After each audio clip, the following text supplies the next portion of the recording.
Now, as I am the host, I will introduce myself.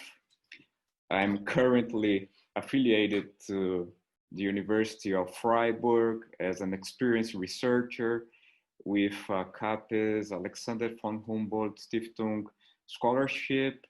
I'm also a professor in the postgraduate program at the Federal University of ABC in Brazil. I have many publications on Nietzsche, of which I will mention my book published in 2015, Nietzsche and the Ontology of Becoming. And the text that I will present today is part of my new project on the publication of Nietzsche's university notebooks. I would like to emphasize that the formulation of this undertaking was only possible thanks to the research I'm currently developing in Freiburg and to the support of Professor Andreas Sommer. So I will share with you the text. Just 1 minute, please.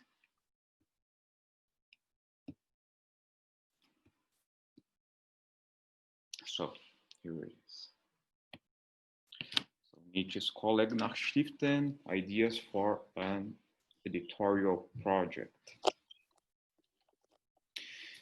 Nietzsche's university notebooks containing course notes, the so-called Kollegnachschriften, the KNs, are rarely considered relevant bibliographical objects within Nietzsche's research.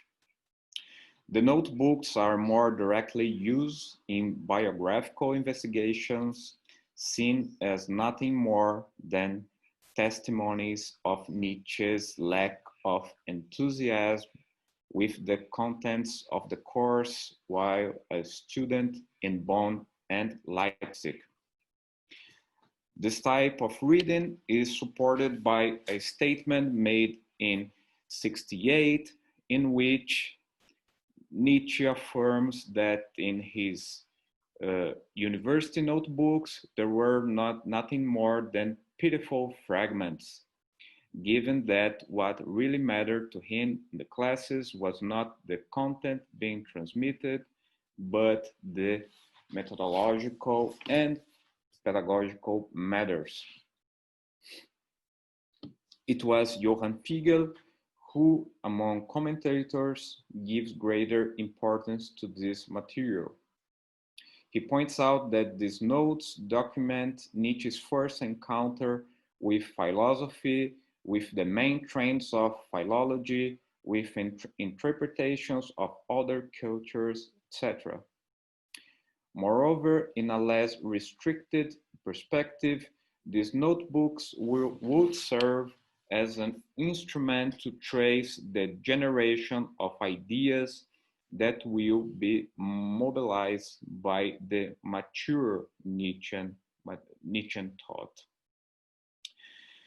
That would also be Montinari's impression.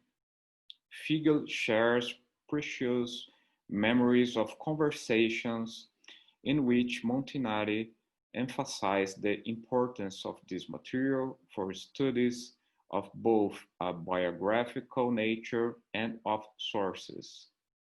For him, it would be essential for the understanding of the genesis of Nietzsche's thought.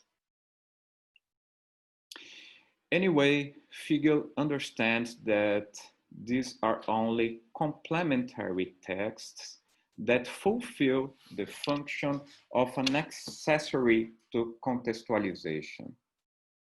He makes it clear that his interest is not so much driven by the derivation, it's a quote, by the derivation of Nietzsche's ideas regarding certain sources, but in documenting Nietzsche's encounter with concrete intuitions, in verifying the knowledge of certain interpretations.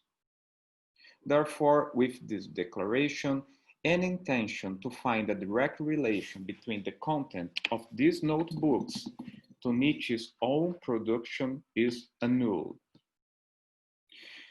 Simultaneous to this theoretical reluctance, there are editorial reluctance. Even though these documents may have been considered in the preparation of the first finalized edition of Nietzsche's complete work, the Großoktave Ausgabe, on section D under the title Kollegia, they are suppressed from the publication. It will be only in the historical critical edition, BAV, that the existence of this material is disclosed as part of the complete works. Hans-Joachim Mitt, one of the organizers of this edition, inserts an index with 21 notebooks containing class notes from the university period, with the initial C, designating them as part of the Nachlass in the strict sense. Nonetheless, even though Matt assures he's bringing to the public everything that Nietzsche writes between the years 54-69, the Caenis themselves are not included. It is possible that this gap has gone unnoticed for a long time, as the edition has been well received in the field of specialized studies. As Massimo Montinari, one of the organizers of the Kritische Gesamtausgabe, KGV, tells us, we had a reliable test for the Jugendschriften and Philologica, available in the complete historical critical works. Therefore, for the writings from 54 to the spring-summer 69, the early days of Basel. Montinari was convinced that the material included in the BAV edition had undergone a careful treatment, leaving only a similar undertaking with the authentic, it's a quote, with the authentic philosophical Nachlass that begins with the preparation of the birth of tragedy. It is certainly not an unrestricted assent to the results presented by the BAV edition. If so, Montinari would not express, in exchange of letters with Colli, a certain fear for the way they conducted the question of the youth writings. However, it was being assumed that the critical edition work with this material would, that critical edition with this material could at least be postponed without a major damage. Unfortunately, Montinari's confidence in the BAV edition turned out to be unjustified. Despite the diligent work of transcriptions, the edition still shares certain principles of the GOA, using an imprecise chronological order, indulgent with the fragile thematic criteria. One can point out the division between philological and philosophical writings as it appears in the volume 3, and even more serious, resorting to the selection of writings, leaving aside a large amount of notes, such as notes from the school period in Naumburg, poems, translations, besides, of course, the Caenis.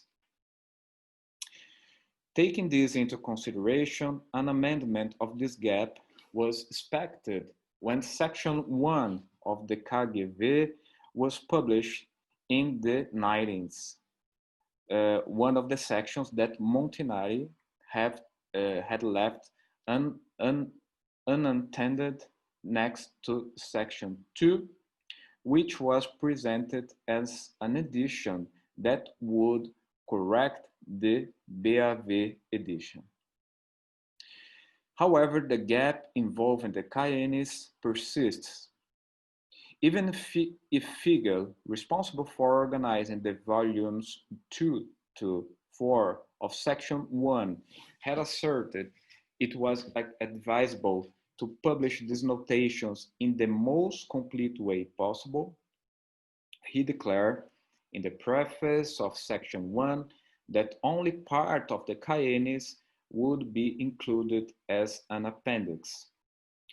This part would comprise the writings with a no philological content corresponding to the smallest part of manuscripts, around 150 pages of manuscript, while the philological Cayennes have around 1,100 pages or sheets. Since it is here, we would find more significant elements to understand Nietzsche's educational path. Not to mention that this appendix was not released for more than 20 years after the preface for section 1, what is currently seen as a flaw of the edition.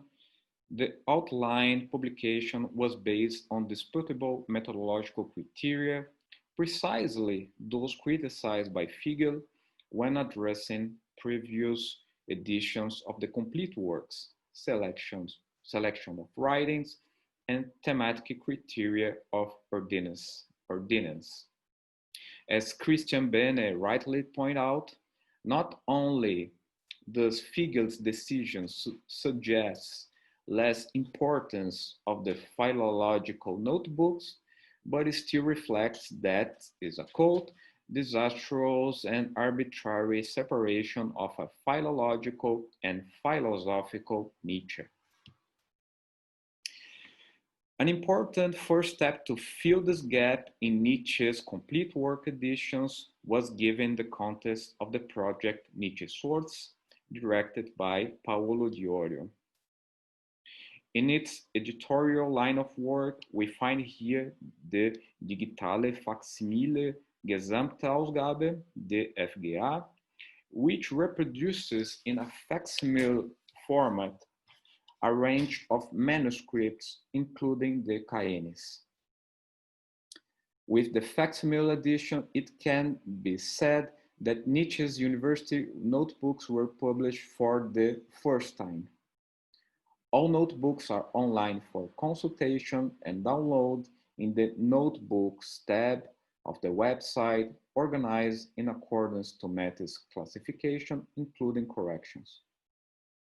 However, a series of irregularities involve Nietzsche's handwriting in these notebooks, hindering and not rarely preventing a direct reading. If this is not the dramatic scenario of the 80s handwriting, when Nietzsche himself signals the impossibility of reading what he writes without resorting to guessing, we come across a material of difficult access. In general, Nietzsche uses at the time a type of trivial calligraphy, the Kuchenschrift, which does not at first present great difficulties for deciphering. However, his writings suffer great variations in the Cayennes. When he writes slowly, it is inclined in a uniform manner, slightly to the right. If he writes faster, it acquires a vertical disposition, and some letters are slightly inclined to the left with a significant increase of space between the letters, making it more irregular and difficult to decipher. Besides, it's still possible to trace styles of calligraphy incompatible to the Kuchenschrift, as the Latin cursive. And here in the image, you have some examples of these graphic variations. Furthermore, these notes made by Nietzsche of different classes are unevenly distributed and often overlapped in the same notebooks, which can cause serious philological misconceptions. This procedure appears for the first time in the notes contained in the notebook C16, becoming frequent later on. In this sense, it seems plausible to state that the access to the Cayennes is still restricted and fraught with difficulties. Okay, so based on what has been shown, I suggest the need to undertake the following actions. 1. Determine the status of the Cayennes. Demonstrate that this material belongs to a special class of documents that should not only be considered as an accessory to contextualization, but also a source to Nietzsche's Basel courses manuscripts. 2. An edition of the Cayennes. Develop an editorial work with all Nietzsche's university notebooks available in the DFGA. The objective consisting of 3 axes: 1. Transcription, 2. Organization of the writings following the standards of a critical edition, and 3. Elaboration of a critical apparatus. The final goal is to offer unrestricted access to these university notebooks. In this presentation, I will deal more directly with the first line of action of a theoretical nature, whose focus is towards the ways in which Nietzsche elaborated and used the Cayennes. So let us begin by pointing out that Nietzsche's level of involvement as a student with university activities often fluctuates over the years in Bonn and Leipzig. The epistolary offers valuable support for this claim. Despite directing constant complaints to the courses and institutions he attended, and ultimately to philology, Nietzsche also manifests appreciation for the content of the university courses, particularly to those by Friedrich Nietzsche. In addition, the fragmented state does not involve university notebooks in their entirety, nor is it necessarily an indication of low attendance. On this last point, Matterhausen had already called attention to Nietzsche's great interest in undertaking careful record of the classes, committing himself in the first 2 semesters in Bonn to corrections and systematic improvements of the notes after the lessons, a personal project later impaired due to the large number of solicitations. This appeared to be an entirely legitimate impression. Take the case of a letter sent by a colleague from Leipzig in early '68, Reinhold Drexler, in which he asked Nietzsche to return notebooks with notes from the Hitchel and Curtius courses, most likely used to undertake the ratifying task.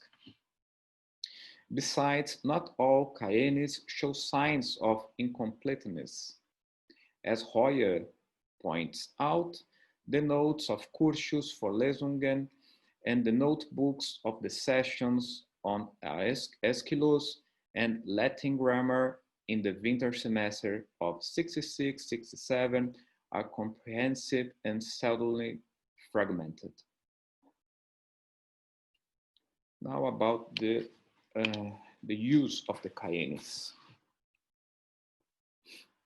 Although it's not a truly arduous challenge to demonstrate the seriousness with which Nietzsche treated his caenis during his time as a university student, the same cannot be said of the subsequent moments of his intellectual journey. After all, it seems that in the beginning of '69, when Nietzsche goes to Basel to start his career in teaching, all the documents from the university period and military service were left in Naumburg and never reviewed. However, there are indications, albeit less noticeable, that the fate of the university notebooks is not limited to spending the Nietzschean memorabilia. The signs are that Nietzsche used this material to elaborate part of his courses in Basel. This was until now a possibility suggested by some scholars, but without confirmation. Ross, for example, strongly suggests the possibility that Nietzsche's course, Die Griechischen Lyriker, was prepared based on the reutilization of his notes on a course by Curtius in Leipzig, probably Erklärung der Fragment der Griechischen Lyriker. Hoyer, on his part, emphasized the similarity between the courses offered by Nietzsche and Basel with the content of the caenis. His classes on Latin grammar and epigraphy evoke Riccius courses, while those on Greek lyric, encyclopedia, and Greek literature evoke Curtius classes. First, it's important to be cautious before assuming that full copies of the caenis can be found in the Basel course manuscripts, as Ross seems to suggest. Nietzsche paraphrased the content of the manuscript in a very peculiar way that is not so easily revealed.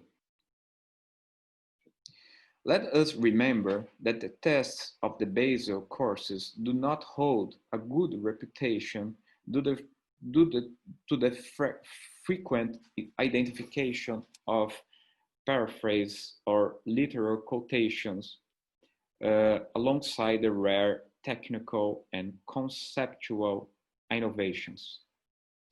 For example, Nietzsche even admits without evident regret that he's following Riccius' scheme for setting up seminars at the university.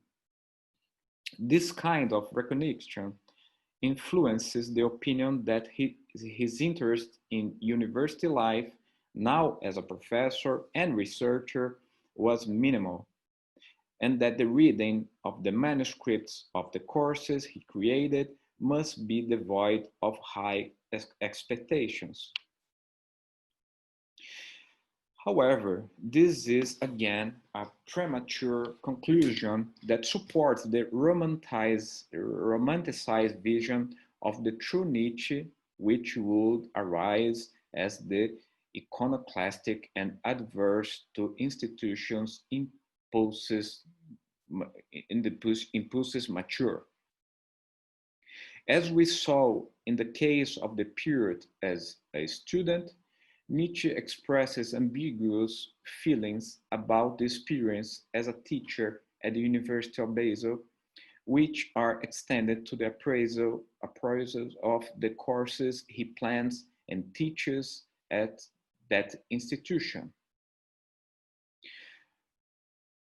Through the teaching period, he seems regularly exhausted and bored with the professional duties, suggesting the possibility of abandoning work to go to Bayreuth or settling in the convent for free spirits that he longed to build in Sorrento.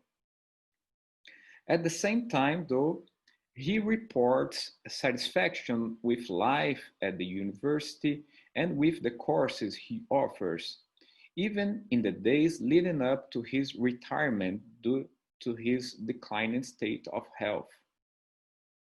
It is also this persevering and motivated Nietzsche who elaborated the Vorlesungen in Basel, not only striving to offer original contributions to his area of expertise, but also carefully composing the texts for the classes. This care encompasses the way he deals here with his sources. Before mechanically juxtaposing excerpts, Nietzsche undertakes strategic cutouts and collages, composing a type of mosaic that brings together different small fragments of texts. That's a really interesting quote from Most and Fries. It is in view of this threat that we must understand the use made of the caenis. These are short clippings, often summarized and strategically distributed within the class manuscripts. As an example, I bring below an excerpt from the Latin grammar course. Okay, I'll read it really, try to be brief here. Die Sprache ist ein Gewächs mit einem innenwohnenden Bildungstrieb.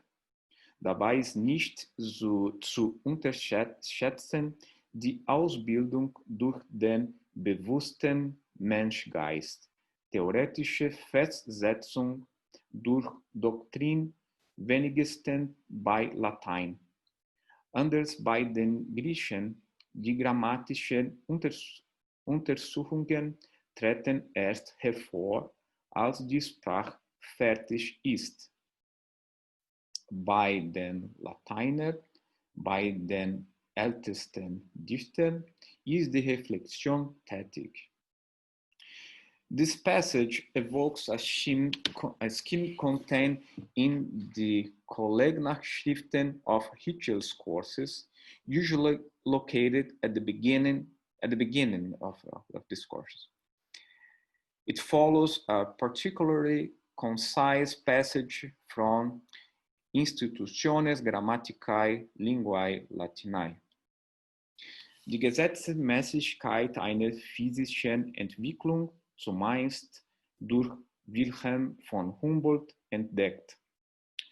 Der Sprache kommt ein selbstständiges Leben zu. Sie ist ein Gewächs, aber nur relativ selbstständig. 2. Die Sprache ist aber noch mehr.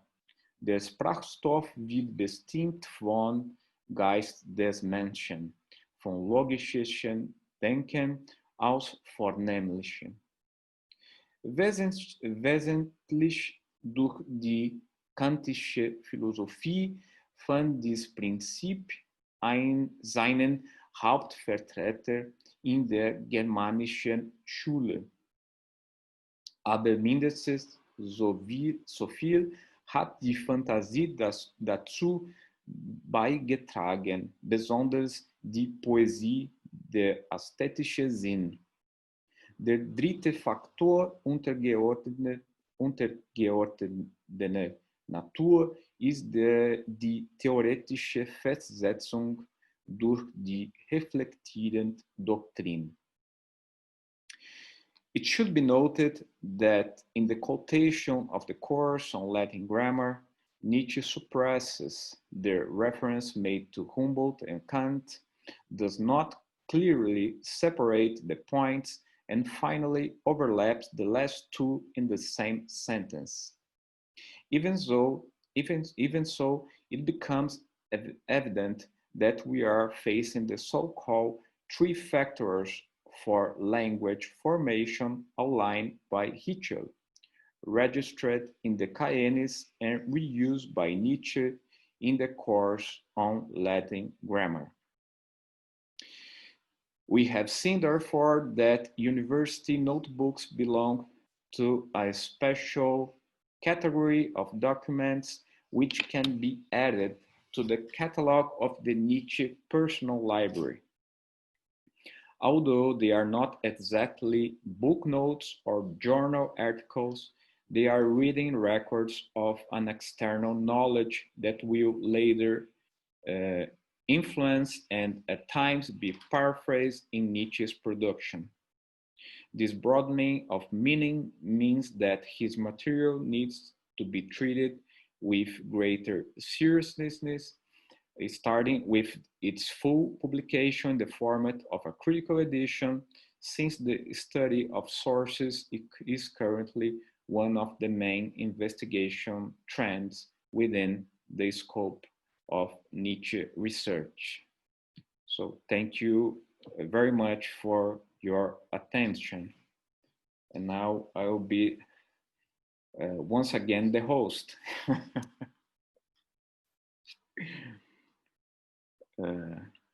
So please, if you have any questions, like I said before, the speakers can place them directly, and the audience through the chat, the Zoom chat.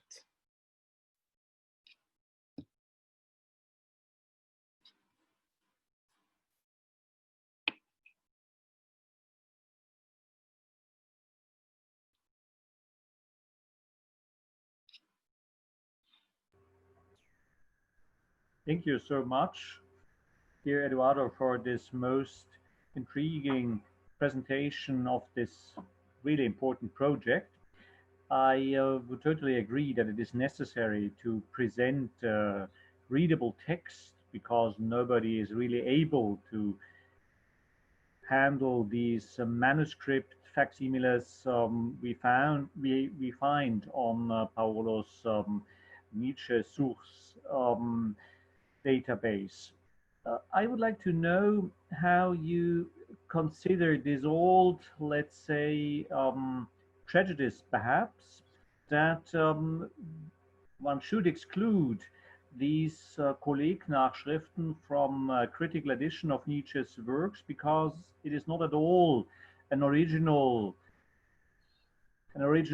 contribution Nietzsche made himself, but just a passive reception of that what he learned in the courses he attended. At the end of your presentation, you seem to go in this similar direction, arguing that one should add the Kollegnachschriften to Nietzsche's library because they are a proof of his well, reception of that what was, let's say, educational material or scholarly material at his time.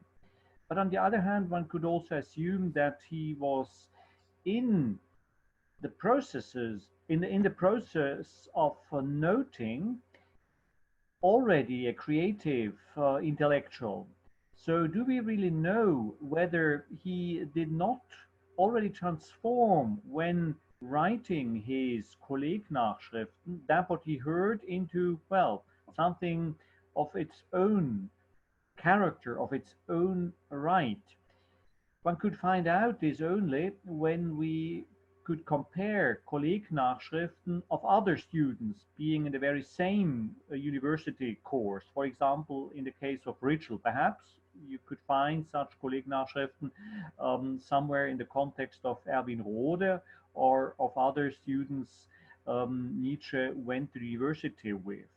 So I'm not at all so convinced that these Kollegnachschriften are, let's say, typically unoriginal as it is pretended by the, well, classical Nietzsche literature, classical in quotation marks, because it is not at all the practice of the 18th century, where we had really university professors dictating what has to be written by the students. So many Kollegnachschriften of Kant's courses are practically identical, with some minor differences, while Kollegnachschriften at the end of the 19th century could be very different from each other, from students, written by students attending the very same seminars or the very same lectures. So is it really proven that it is so unoriginal what Nietzsche has written there, or is it possible that he is already creative in writing down his notes? Thank you very much for your questions, Andreas. I think it's really enlightening question. I would say, first of all, we all know that since the beginnings of the publication of the complete works of Nietzsche, we will face some prejudice with the so-called Jugendschriften, or the early writings. And well, it's understandable, because if we think that's something that Figel brings to this discussion, because if we think about this material belonging to a philosopher, but to his really young age, is not something that we are really used to. So, I mean, how should we approach a writing with maybe philosophical character from a 13 years old young man?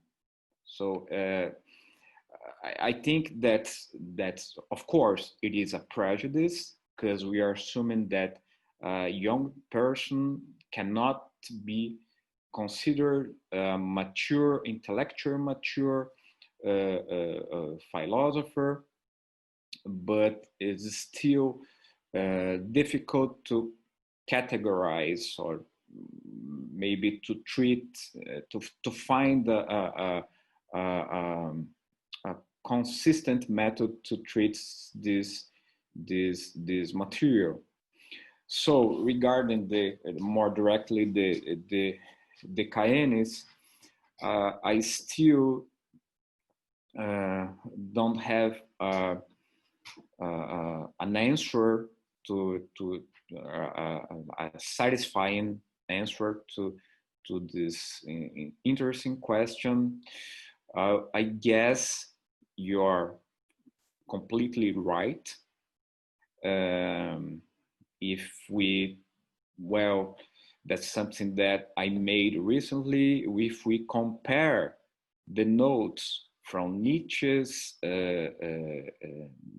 from the notes that are contained in the Kollegnachschriften with others students' notebooks, because that's something, well, that's something very peculiar. It's a brief digression that I make here, is that we find in this collection that Elizabeth made of the Nietzsche's university notebooks, some notebooks that do not belong to Nietzsche, that belongs to probably a colleague that he borrowed for some corrections of his own notations. And as a matter of fact, if we compare the notations of the same course of Nietzsche and this other colleague, we will find some really I would say striking differences. So I, I, I agree with you, but for now, I just don't have enough research material to go further with this thesis. For now, what can be said is that Nietzsche, after 69, he does not abandon simply these notebooks as stated by Matt, for instance. So, but thank you very much. I think it's really, really, really interesting what you're bringing here, and I will I will really think about it. Okay, we have a question on the chat. Okay, Professor Eduardo, amazing hard work on your research. Thank you. Is Wir Philologen included in these notebooks? It resembles much of the themes you mentioned. Do you see this content and ambivalent relationship with university knowledge as a unifying theme in these notebooks? That's a question from Pedro Cunha. Well, you may, of course, you may find some similarities with Nietzsche's own writings, like Wir Philologen, but we can find in another writings with philological, allegedly philological philological character. And I would say that's a reflection of this really this really powerful and profound influence that his life in university as a student had later on. So contrary to what is usually assumed by some Nietzsche scholars. Okay, thank you for the questions. So I think that's it for now. I would thank you, all of you, for your attention. And